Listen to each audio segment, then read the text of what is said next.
Hello garden friends, and welcome back to my swell garden. I was thinking I might share with you today how I stay organized with the ridiculous amount of seeds that I start every spring. Come on, I'll show you. So here you have it. This is kind of my system that keeps me super organized.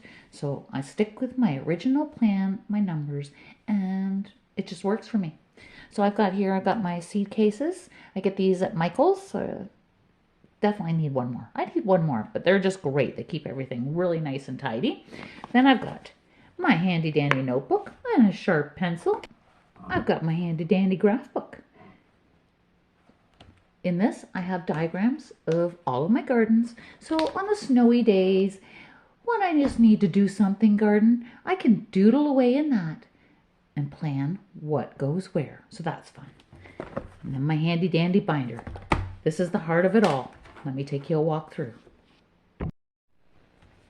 So in the front pocket of my binder, I've got a calendar. This is where I doodle down everything and anything that I want to remember, dates of what I've got to do and what I've already done.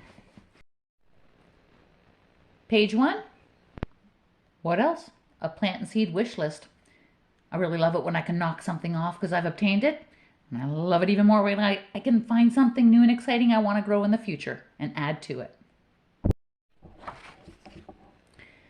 So these are kind of my sheets to keep track of my current inventory.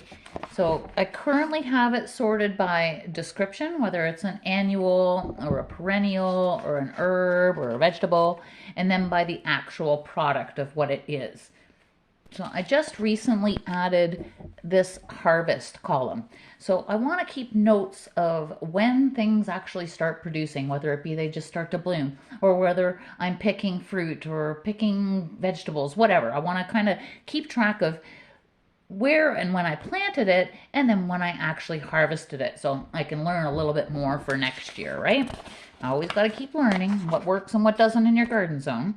And then I've got a section for notes. So if I see something on the packet that I just want to make sure I've got a little reminder of, then it's on there. Or if I see something that I have an issue with a certain bug in the garden, whatever, I add notes there. And then I've got my sow date here. So I've got it kind of set between 16 to 2 weeks right now. And then as I'm ready to start planting, I will just resort this into the weeks, as this is the first column that I would have it sorted as, so that I can get the seeds ready. And I'll show you how I do that as well. And then I kind of have the quantity, like how many do I want of that particular item. Those numbers are going to change throughout the season, right? Nothing's written in stone. So, and then I've got a sow date number 2 here.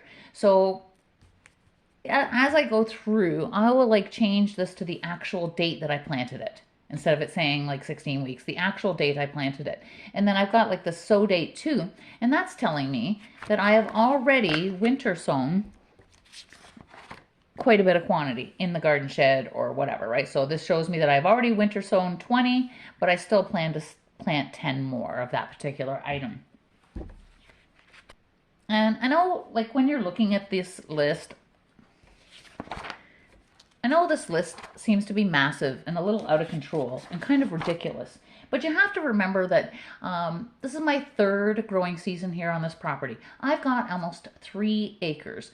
The folks that lived here before were really not gardeners. I got 2 empty raised beds when I moved here. So, I'm basically blank canvas. Well, not blank now. I've done a lot of work in the last couple of years, but it's a never-ending project. I want flowers everywhere.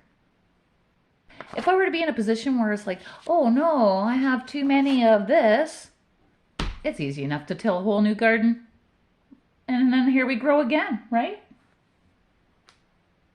So kind of as we get nearer and nearer to specific sow dates and that sort of thing, I'll go through and pick out what I'm going to be planting and then put it in here. So I know that these are the next seeds that I'm going to sow. And then additionally, after I've sown the full quantity of an item, that I've got everything I need planted, I will put it in another container saying that it's already sown, so that I'm not tempted to plant more, or I don't make a mistake and think, oh, have I planted this yet? Oh, I'll just plant a few more. No, I won't plant a few more. Stick to the list. Thanks for watching. We'll see you in the next one. Now get growing.